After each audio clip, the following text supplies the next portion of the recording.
Hi, I'm Sarah. Today I'm going to read you the story of Emily, which is titled like this. When I told my parents I was very excited and looking forward to my sister's wedding next week, my mom replied, "It was last week. We sent you the wrong date." A month later, they begged to stay in my vacation house. I said no. "Well, let's go. My name's Emily. I'm 33 and I work as a technical project manager in Austin. The money's good. Really good, actually, which is probably where this whole mess started. My parents are Deborah and Richard. Mom's 58 and Dad's 62. Dad's been trying to make it as a businessman for as long as I can remember, but let's just say success hasn't exactly been knocking down his door. Then there's my younger sister, Ashley. She's 29, does interior design, and has been dating this guy Brandon for a while now. Growing up, I was always the invisible one. Ashley was the golden child, got the new clothes, the better birthday parties, the car when she turned 16. Me, I got hand-me-downs and lectures about being responsible. When Ashley wanted something, Mom and Dad moved heaven and earth to get it for her. When I needed something, they'd tell me to figure it out myself. And you know what I did? I worked my ass off, got scholarships, put myself through college, and landed a job that pays more than both my parents ever made combined. But here's the kicker. Even after everything, I still helped them. 3 years ago, Ashley called me crying. She'd racked up 10 grand in credit card debt buying stuff for her apartment and couldn't make the payments. Without even thinking twice, I transferred her the money. A month later, when I casually asked when she'd start paying me back, she looked at me like I'd grown a second head. "You're seriously asking your sister to pay you back? That's so tacky, Emily. Family doesn't keep tabs like that." I never brought it up again. 2 years ago, it was my parents' turn. Their house in the suburbs was falling apart. The roof was leaking. The foundation was cracked, and the repair estimate came to $30,000. Dad's latest business venture had tanked, and they were looking at losing the house. So, guess who stepped in? Yeah, that would be me. I emptied most of my savings to pay for those repairs. On top of that, I regularly sent them money for groceries, utilities, medical bills, you name it. I even paid for their anniversary trip to Hawaii last year because Mom kept dropping hints about how they'd never been able to afford a real vacation. And what did I get in return? Well, let me paint you a picture. Every Christmas, every Thanksgiving, I'd show up at their house with presents and food, and Mom would awkwardly mention that the guest rooms were already taken by other family who were coming. The message was clear. Come for dinner, then get out.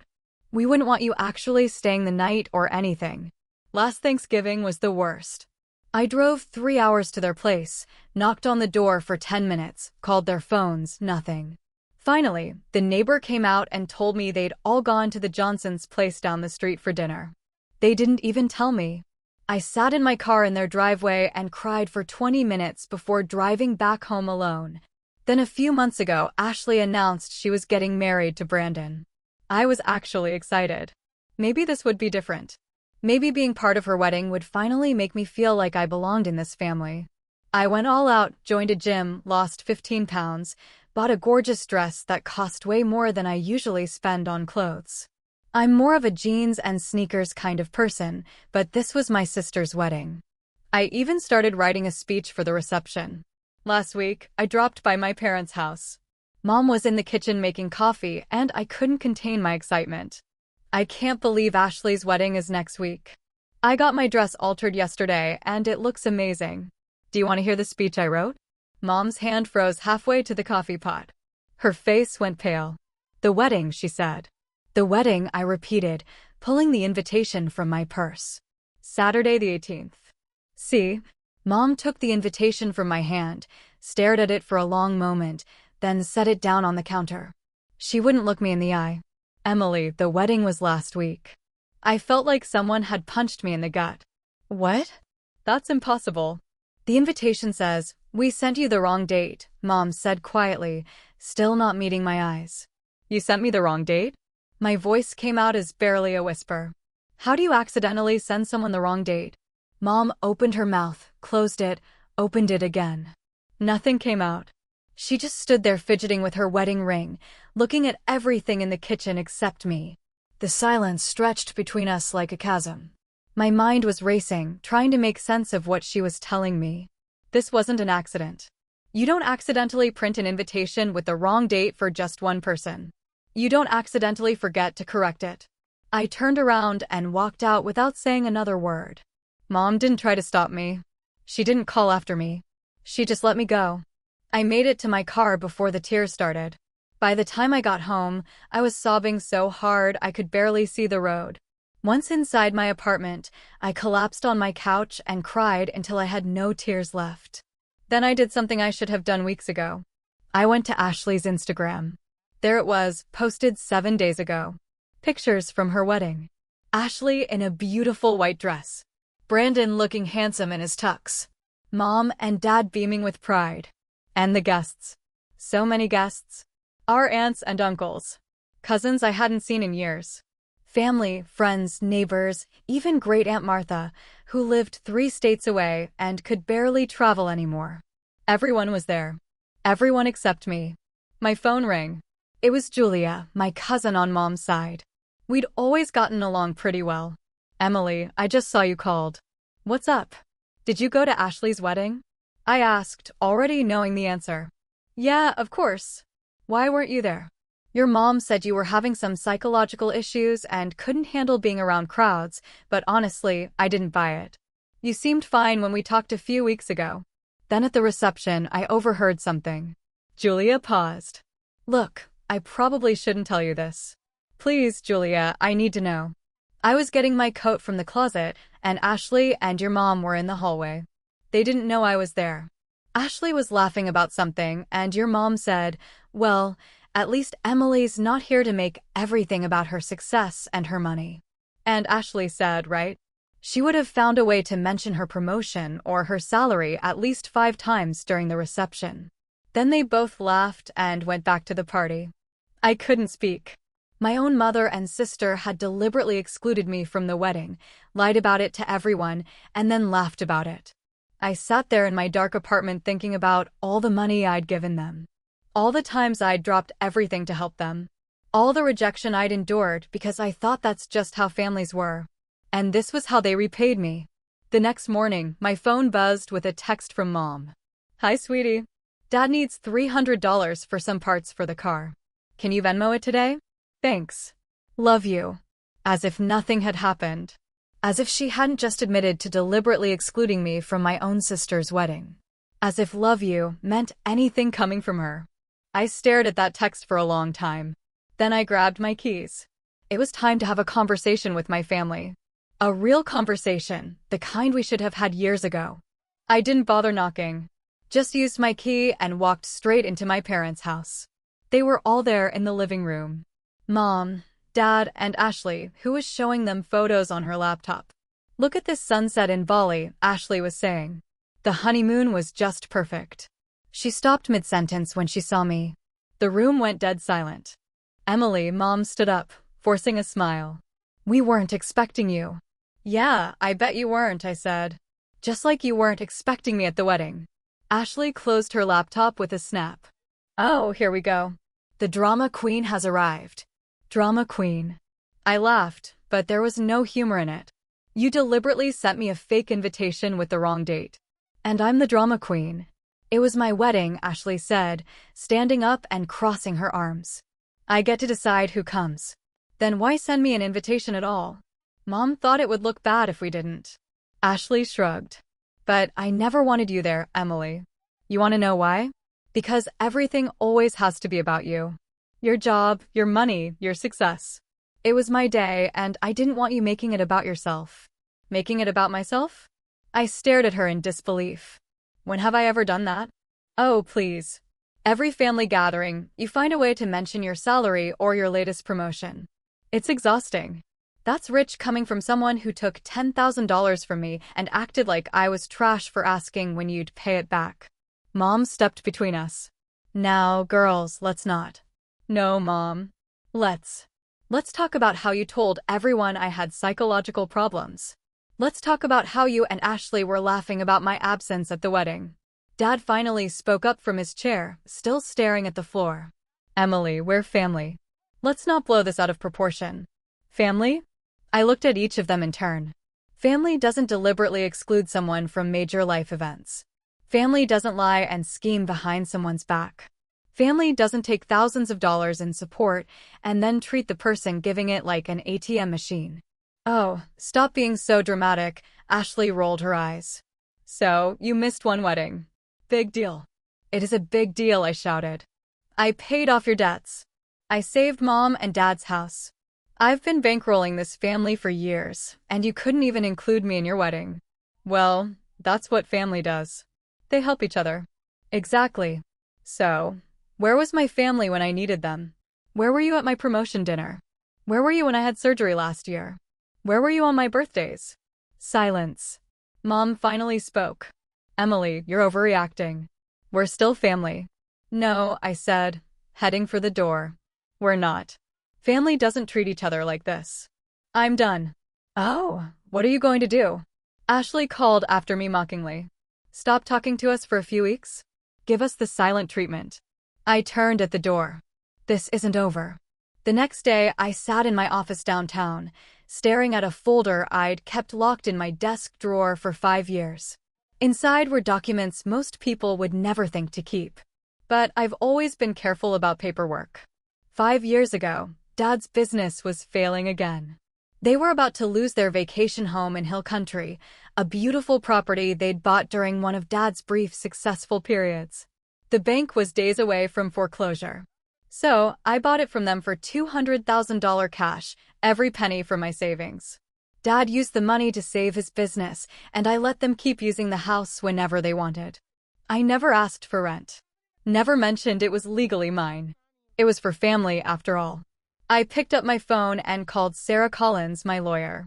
We'd worked together on some contract issues at my company, and I trusted her. Sarah, it's Emily. I need your help with something personal.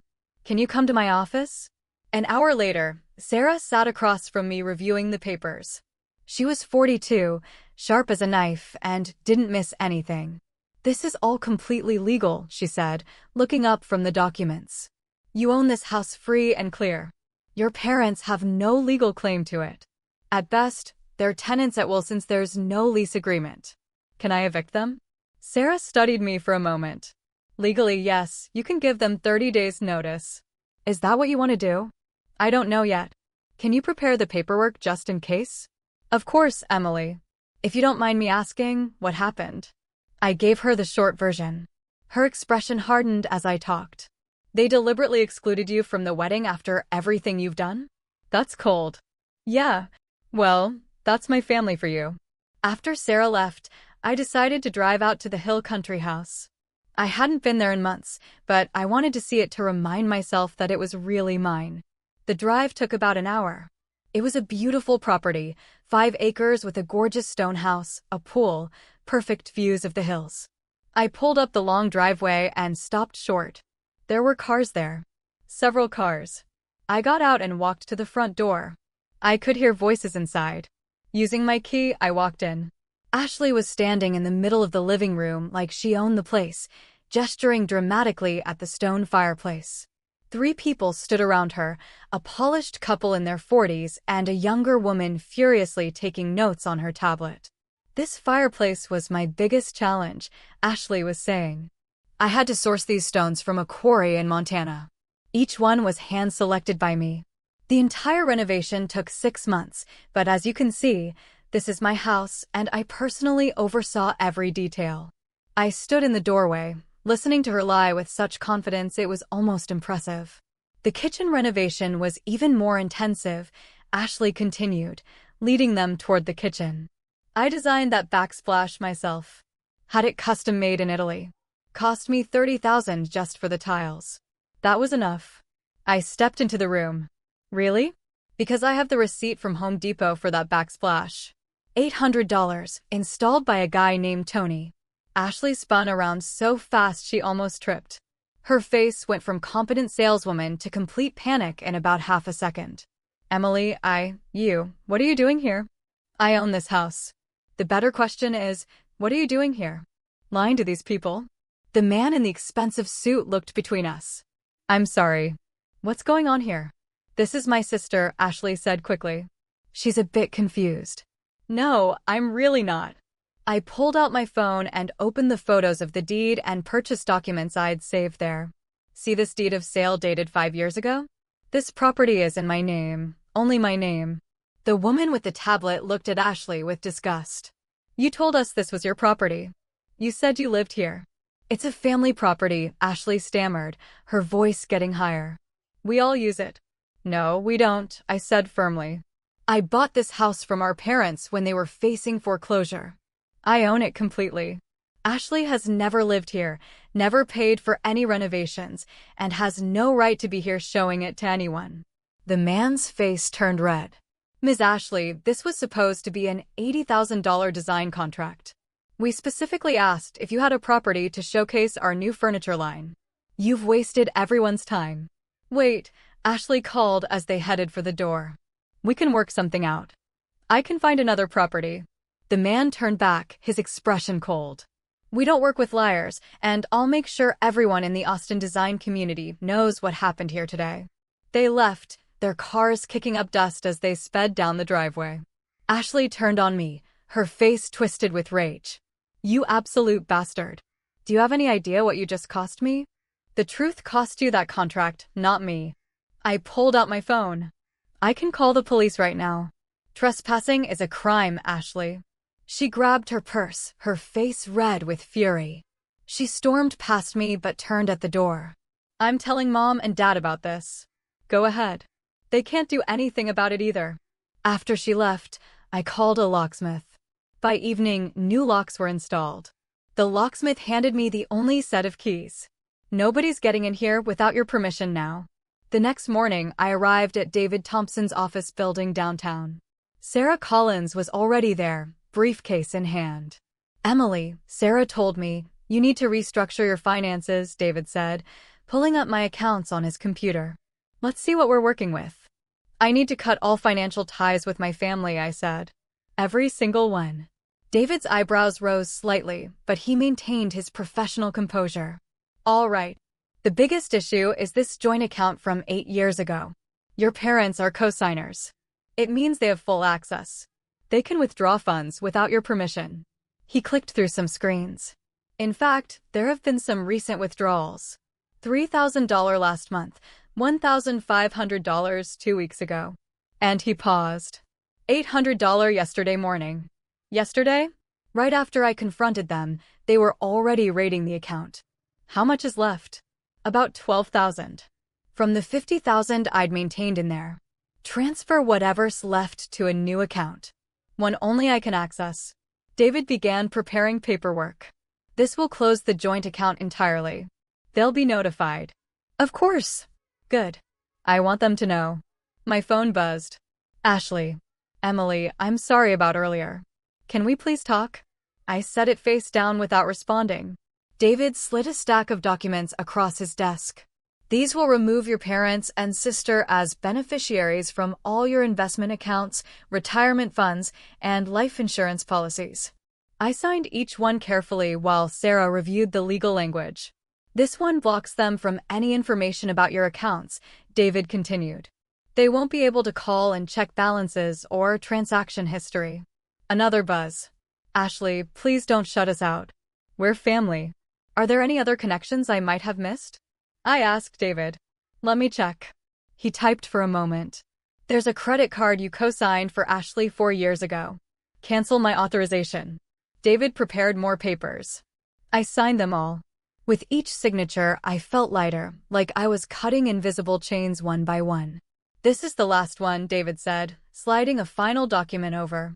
This formally notifies all financial institutions that your family members have no power of attorney and cannot act on your behalf under any circumstances.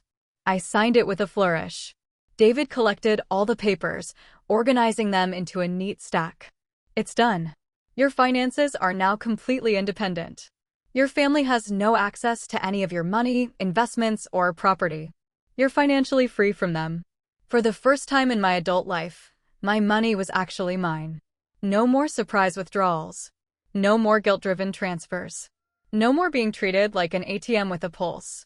As I left David's office, my phone buzzed one more time. Mom, this time. Emily, Ashley told me what happened. How could you be so cruel? I deleted the message without reading the rest and walked into the Austin sunshine. For the first time in years, I felt truly free. A week after cutting my financial ties, Julia called with an update. "You're not going to believe this," she said. "Ashley lost that huge interior design contract. $80,000 gone. The clients from my house? Yep." Word spread fast about her lying. No design firm in Austin wants to work with her now. She and Brandon can barely make rent. That same afternoon, my phone rang. Brandon's name on the screen surprised me. "Emily, please don't hang up. I need to apologize." "For what exactly?" "I had no idea about the wedding thing. Ashley told me you couldn't come because of work. I should have called you myself to check." "I'm so sorry." His sincerity caught me off guard, but I wasn't ready to forgive. "You're married to her, Brandon. How did you not see through her lies?" "You're right. I should have noticed. I should have asked questions." "I'm sorry, Emily. I understand if you can't forgive me," he added quietly, then hung up. An hour later, an email popped up from Mom. Subject: "Forgive us." I deleted it without opening it.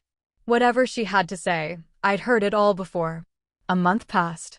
I was in the middle of presenting quarterly projections when my assistant knocked. Security called. "Your parents are in the lobby demanding to see you." I excused myself and headed downstairs. Mom and Dad stood by the security desk, looking older and more fragile than I remembered. "Emily, please," Mom's voice trembled. "We need to talk. We're sorry. We want to fix this." I said nothing. Dad stepped forward. "We never meant to hurt you. Can't we put this behind us?" I shook my head and pulled out my phone.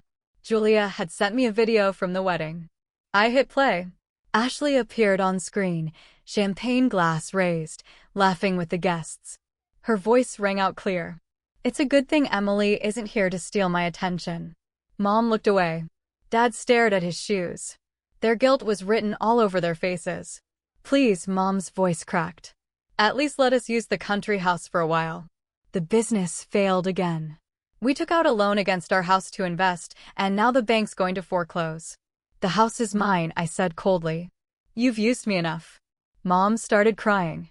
Dad grabbed my arm. "We can work this out." "We're sorry." "Please, Emily." I shook my head. Ashley's laughter from the video still echoed in my mind. Mom's silence at the wedding. Dad's complicity. They'd chosen their side long ago. I turned to the security chief beside me. "Please escort them out." 6 months later, I stood on the terrace of my country house, wine in hand, watching the sunset. My promotion party was in full swing. Julia was there along with Sarah and several work friends. No family, obviously. "Cheers to Senior Director Emily." Sarah raised her glass. Everyone toasted. It felt good to celebrate with people who actually cared about me. A few days later, an invitation arrived. My parents' anniversary party. I looked at it for exactly 2 seconds before tossing it in the trash. Julia kept me updated on the family drama over the following weeks. Ashley and Brandon had to move to this tiny apartment on the sketchy side of town, she told me over coffee. Their finances are wrecked after she lost that contract. "And your parents?" "They sold the house to pay debts, bought this cramped little place that needs major work.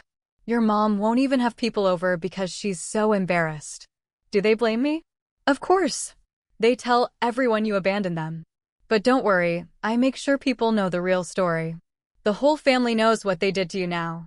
I started spending more time at my country house. Every weekend, I'd invite friends over. We'd barbecue, swim in the pool, drink wine on the terrace. It became my sanctuary. One evening, Sarah asked, "Any regrets?" I looked around at my beautiful property, my genuine friends, the life I'd built free from manipulation and guilt. "None," I said. They showed me who they really were. I finally believed them. My phone sat silent on the table. No requests for money, no guilt trips, no fake apologies. I had everything I needed. Real friends who valued me for more than my bank account. A beautiful home that was truly mine. Success I'd earned on my own. And most importantly, peace. My parents and sister had made their choice. They'd chosen greed over love, jealousy over family, lies over truth. Now they were living with the consequences. And me? I was finally free. No more being their personal ATM. No more begging for scraps of affection. No more pretending we were a real family. I raised my glass to the sunset. Here's to new beginnings, real relationships, and the courage to walk away from people who never really loved you at all.